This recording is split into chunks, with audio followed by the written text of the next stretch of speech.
Hello everyone and welcome back to another tutorial from How Logical. In today's video, we will be showing you how to delete your Google Classroom account. In order to delete your Google Classroom account, all you need to do is delete your Google account. So in order to delete your Google account, let's open up the web browser first. You can go into any Google website or you can just type in classroom.google.com and press enter. Once you are taken into the Google Classroom page, click on your account icon at the top right corner. Then click Manage your Google account. Now from this page, click on Privacy and Personalization.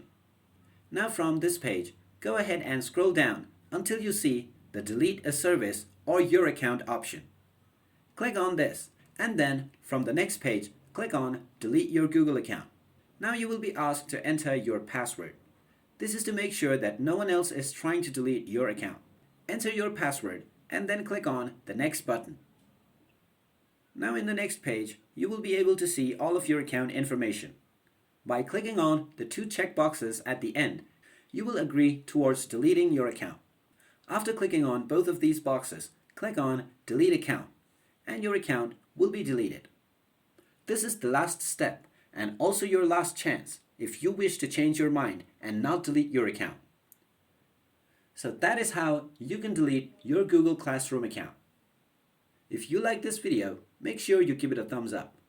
Also, don't forget to subscribe and hit the notification bell to be notified whenever we post a new video. Thank you for watching.